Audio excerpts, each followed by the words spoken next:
عمرك وصلتي آخر اليوم وأنتِ تعبانة جدًا، ولمّا سألتِ نفسِك أنا عملت إيه النهارده سكتِ؟ مش لإنِّك ما عملتيش حاجة، لأ، لإنِّك فعلًا مش فاكرة.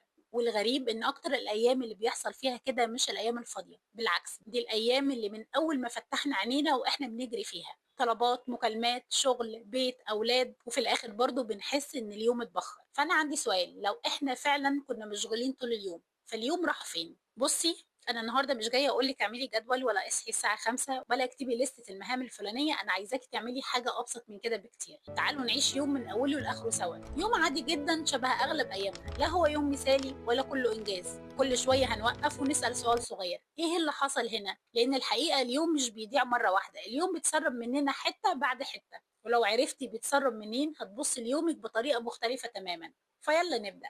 دلوقتي الساعة 7 صباحا، فتحتي عينك ومديتي ايدك على الموبايل بس علشان تعرفي الساعة، وده طبيعي جدا. لكن قبل ما تقفليه لقيتي رسالة واتساب فرديتي، بعدها نوتيفيكيشن فيسبوك، بعدها ستوري جميلة صاحبتك منزلاها، بعدها كام ريلز جم قدامك بالصدفة، وفجأة بصيتي في الساعة لقيتي ساعة عدت من غير ما تحسي بيها. الموقف ده حصل معايا أكتر من مرة وعارفة إنه بيحصل مع أغلبنا، بس زمان كنت فاكرة إن المشكلة في الموبايل، لكن بعد فترة اكتشفت إن المشكلة بدأت قبل ما أمسكه أصلا، لأن أول ما صحيت أنا ما قررتش يومي هيبدأ إزاي وسبته هو اللي يقرر، ومن هنا اليوم كله بدأ يمشي في اتجاه أنا ما اخترتوش. مش معنى كده إن الموبايل هو الشرير في رواية أحدهم، لا، ممكن تكون مكالمة تليفون، ممكن طفل صحي بدري، ممكن حد نادى عليكي. الفكرة مش في ايه اللي قطعك، الفكرة ان اول حاجة حصلت هي اللي مسكت ديركسيون اليوم وانت ركبتي معاها. خليني اسألك سؤال وجاوبي عليه بينك وبين نفسك، اخر مرة صحيتي فيها قبل ما تفتحي اي حاجة وكنتي عارفة فعلا ايه اهم حاجة نفسك توصلي لها النهاردة، ولا اول حاجة ظهرت قدامك هي اللي اخدتك؟ يمكن السؤال شكله بسيط لكن حقيقي بيفرق جدا، لان في فرق كبير بين انك تصحي وتبدأي يومك وبين ان يومك هو اللي يبدأ بيكي. المشكلة بقى ان اللي ضاع في اول ساعة مش هو اللي هيضيع اليوم، لا، اللي جاي اذكى واغلبنا ما بياخدش باله انه موجود اصلا. دلوقتي الساعة 10 صباحا وقربتي تخلصي اول حاجة وراكي، قلتي هشرب كوباية مية وبعدها هكمل، وانتي راجعة افتكرتي الغسيل فحطيتيه في الغسالة، شفتي لعب ولادك في كل حتة فشلتيهم، خرجتي من الأوضة افتكرتي الشاحن، رجعتي تجيبيه، وفي السكة عديتي المخدات وشلتي الكوباية اللي على الترابيزة، وبعدين رجعتي للمهمة اللي كنتي فيها. لكن بعد قد ايه؟ 10 دقايق، ربع ساعة، ويمكن أكتر. والغريب إن عمرنا ما بنحسب الوقت ده لأنه مش محسوب على أي مهمة، بس الوقت ده بقى هو من أكتر الحاجات اللي بتاكل اليوم. وبكل هدوء كل انتقال صغير بين مهمة والتانية بياخد دقيقتين، 5، 10 لوحدهم ولا حاجة، لكن في آخر اليوم بيبقوا ساعتين 3 اختفوا من غير ما تعرفي حتى راحوا فين. دايما بشبه النقطة دي بحنفية بتنقط، ولا نقطة كانت تبان إنها مشكلة، لكن لو سبناها طول اليوم نلاقي جردل كامل اتملى. هو ده بالظبط اللي بيحصل في يومك، مش بيتسرق مرة واحدة، بيتنقط، دقيقة هنا، 5 دقايق هناك.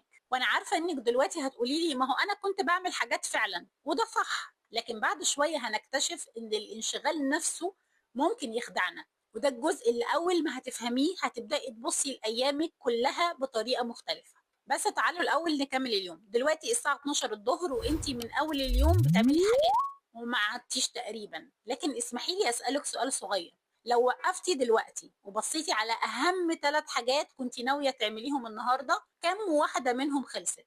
هنا بقى المشكلة، احنا بنتعب فعليا لكن مش دايما بنتقدم، وفي فرق كبير بين الاتنين على فكرة. ممكن تفضلي طول اليوم بتتحركي لكن الحركة دي مش واخداكي للمكان اللي كنت رايحة له أساسا، ودي من أكتر الحاجات اللي كانت بتستنزفني في نفسي زمان، لأن آخر اليوم كنت بقول لنفسي طيب أنا ما قعدتش طول اليوم، وده كان حقيقي مش مبالغة مني، بس في نفس الوقت الحاجة اللي صحيت علشان أعملها لسه مكانها أو حتى عملت جزء بسيط قوي منها. ويمكن ده بيحصل معاكي على فكرة، تدخلي المطبخ تعملي حاجة تلاقي نفسك عملتي 5 حاجات غيرها، او تفتحي اللابتوب مثلا علشان الشغل وتلاقي نفسك رديتي على كل المسجات الا الشغل المطلوب، وده مش لانك بتهزري ولا حتى بتضيعي وقت، لكن لان اليوم كل شويه بيرمي قدامك حاجه جديده وانت بحسن نيه بتمشي وراها. خليني احكي لك موقف صغير يمكن يوضح الصوره اكتر. تخيلي معايا طالبه عندها امتحان بكره، صحيت الصبح قالت النهارده هذاكر، لكن قبل ما تبدا رتبت المكتب، عملت قهوه، ردت على كام مسج من اصحابها، لقيت الدولاب محتاج يتروق فروقته، وبعدها غيرت ملاية السرير بالمرة بقى.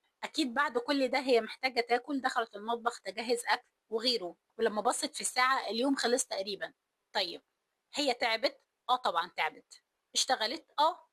لكن الحاجة الوحيدة اللي كانت هتفرق معاها فعلا ما حصلتش. وعلى فكرة ده مش معناه ان كل اللي عملته ملوش قيمة، معناه بس ان الانشغال اللي كانت فيه مش هو نفس الانجاز اللي كانت محتاجاه. تاني، ان الانشغال مش هو نفس الانجاز. انا شخصيا اول ما فهمت الفرق ده بطلت اسأل نفسي انا اشتغلت قد ايه، وبقيت اسأل نفسي سؤال مختلف: انا اتحركت ناحية ايه؟ ولما السؤال اتغير اجاباته غيرت حاجات كتير جدا في حياتي الحقيقة. لكن هنا بيجي سؤال اهم: ليه اصلا كل ما نيجي نعمل الحاجة المهمة نلاقي نفسنا بنقوم؟ ليه بنسيبها ونروح لأي حاجة تانية؟ الحقيقة ان الاجابة مش في قوة ارادتك، ولكن في الطريقة اللي بتشتغل بيها دماغنا. زي ما هنشوف دلوقتي عملي ده بيحصل ازاي. دلوقتي الساعة 3 العصر، واخيرا وصلتي للحاجة اللي من الصبح وانتي مأجلاها. شغل بقى، مذاكرة، كتابة، ورق محتاج تركيز، أيا كان بقى. قعدتي وفتحتي اللابتوب أو مسكتي الورق ولسه هتبدأي، افتكرتي إنك عطشانة فشربتي، بعدها بدقيقة افتكرتي رسالة مهمة فبعتيها. الموبايل هيفصل نسيبه؟ لا طبعا، نقوم نجيب الشاحن من الأوضة التانية. نص ساعة عدت وانتي ما بدأتيش أساسا. ولو ده بيحصل معاكي فحابة أطمنك إنك طبيعية جدا. عارفة ليه؟ لأن دماغنا لما بتقابل حاجة محتاجة تركيز بتحب تدور على أي بديل أسهل، مش لأنها بتكره النجاح، لكن لأنها بتحب الراحة. وده شيء طبيعي جدا في كل البشر على فكرة. المشكلة إنها ما بتقولكيش أنا بهرب، لا، دي بتقنعك إن اللي بتعمليه دلوقتي مهم جدا. ابعتي الرسالة دي الأول، هاتي كوباية المية، رتبي المكتب، بصي على الإيميلات كده بسرعة. كلها حاجات شكلها منطقي جدا، لكن لو رجعتي بعد ساعة هتكتشفي ان ولا واحدة منهم كانت مستعجلة اصلا. واكتر حاجة كنت بستغربها قوي، وده اللي خلاني اركز مع نفسي، اني في كل مرة كنت اقوم اعمل حاجة لما برجع بحتاج كام دقيقة علشان افتكر كنت بعمل ايه واستعيد تركيزي فيها تاني. وساعتها ادركت ان المشكلة ما كانتش في الدقيقة اللي قمتها، المشكلة في ان دماغك كل مرة بتبدأ من اول وجديد، كأنك كل شوية بتطفي عربية وتشغليها تاني، تدفع عربية وتشغليها تاني، وده بيحرق بنزين أكتر. فبالتالي دماغنا بتستهلك طاقة أكتر بكتير مما إحنا متخيلين. بس لسه في حاجة أخطر، لأن بعد كل الهروب الصغير ده بيجي وقت إحنا كلنا مستنيينه وبنقول لما الوقت ده تحديدا يجي هعمل كل حاجة. لكن للأسف الوقت ده نادرا ما بيجي أساسا. تعالوا نوضح الصورة على أرض الواقع. الساعة دلوقتي بقت 6 المغرب. بصيتي على الساعة وأول حاجة جت في بالك كانت لسه في كام حاجة مهمين ما تعملوش. بس قلتي لنفسك مش مشكلة، لما البيت يهدى، لما الأولاد يناموا، لما أشرب قهوتي، لما أروق دماغي شوية. والأول مرة خلال اليوم وقفتي شغل أهو علشان ترتاحي. لكن الغريب إنك برضو ما ارتحتيش، لأن طول الوقت في حاجة جواكي بتقولك لسه الشغل، الورق، المكالمات، لسه الحاجة اللي وعدتي نفسك تعمليها. وعارفة إيه اللي اكتشفته كمان؟ احنا ساعات مش بنستنى الوقت المناسب قد ما بنستنى احساس معين. مستنيه احس اني رايقه، نشيطه، عندي نفس. لكن الاحساس ده نادرا ما بيجي لوحده، وفي الوقت اللي احنا مستنيينه يجي دماغنا بتفضل شايله المهمه دي جواها. عارفين شبه ايه؟ زي برنامج مفتوح على الكمبيوتر ومش شغال، بس بالفعل هو بيستهلك جزء من البطاريه. وعلشان كده وانتي قاعده بتحسي انك مش مرتاحه، لان جزء منك لسه واقف عند الحاجه اللي ما اتعملتش. اليوم تقريبا خلص ودلوقتي الساعة 10 بالليل، وأخيرا لقيتي كام دقيقة لنفسك. وأول سؤال جه في دماغك كان: أنا عملت إيه النهاردة؟ فضلت تفكري الصبح والظهر والعصر، واكتشفتي إنك فعلا ما وقفتيش شغل طول اليوم، لكن الحاجة اللي كانت هتفرق فعلا معاكي لسه ما اتعملتش. وساعتها احنا غالبا بنقول لنفسنا نفس الجملة: أنا محتاجة أنظم وقتي، أنا لازم أبقى أشطر، أنا لازم أضغط على نفسي أكتر من كده. لكن هو فعلا ده الحل؟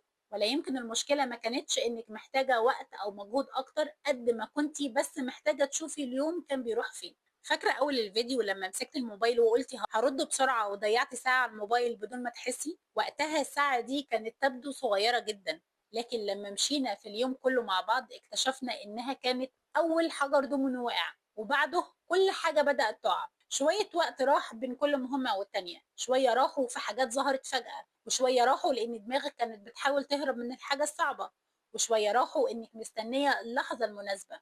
ولا واحدة منهم لوحدها كانت كافية تضيع اليوم على فكرة، لكن كلهم مع بعض خلوا اليوم يتفتت حرفيا. وده يمكن أكتر حاجة وجعتني لما فهمتها، لأننا طول الوقت بنلوم نفسنا إننا مش عارفين ننظم وقتنا أو إننا شخصيات ضعيفة الإرادة، مع إن الحقيقة إحنا كنا بنحاول نصلح حاجة قبل ما نفهمها. وعلشان كده أنا مش عايزاكي تطلعي من الحلقة دي وتكتبي جدول أو حتى تعملي روتين جديد، أنا عايزاكي تعملي حاجة أبسط بكتير. بكرة وإنتي عايشة يومك وقفي نفسك مرة أو اتنين واسألي سؤال واحد: أنا دلوقتي بعمل الحاجة اللي اخترتها أنا، ولا الحاجة اللي اليوم خدني ليها؟ ممكن السؤال ده ما يغيرش يومك كله، لكن هيفتح عينك على حاجات عمرك ما كنت شايفاها. بس تعرفي إيه الحاجة الغريبة؟ حتى لما اليوم يخلص وإحنا نكون تعبانين ونقول خلاص هرتاح، ما بنعرفش نرتاح. بنقعد على الكنبة ونفضل نفكر، نمسك الموبايل ونحس بتأنيب ضمير، نفتح مسلسل ونفضل سرحانين،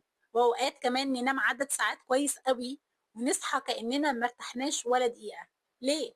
ليه بقينا حتى الراحة مش عارفين نعيشها؟ وليه أول ما نقعد يجيلنا إحساس دايما إننا مقصرين ولازم نقوم؟ ده بالظبط موضوع الحلقة الجاية، وفي رأيي هي الحلقة اللي هتخلي كل اللي اتكلمنا عنه النهاردة يركب مكانه. بس قبل ما تمشي وتسيب الفيديو عايزة أسألك سؤال، وخدي وقتك في التفكير، بس عايزاكي تجاوبي بصراحة مش بالإجابة المثالية. إيه أكتر وقت في يومك بتحسي إنك فجأة بتقولي هو الوقت راح فين؟ الصبح، بعد الظهر، ولا بالليل؟ اكتبي لي في التعليقات، أنا حقيقي بهتم بقراءة كل التعليقات، وكتير من أفكار السلسلة دي بدأت من تعليق كتبته واحدة كانت بتحكي عن يومها. أما بقى لو حسيتي إنك وأنت بتتفرجي إن الكلام بيحكي عنك، يبقى السلسلة دي معمولة لك. فاعملي اشتراك وفعلي الجرس، لأن رحلتنا مش إننا نزود إنجازنا، رحلتنا إننا نفهم نفسنا الأول، ولما نفهم نفسنا كل حاجة بعد كده بتبقى أسهل. أشوفك في الحلقة الجاية. باي باي.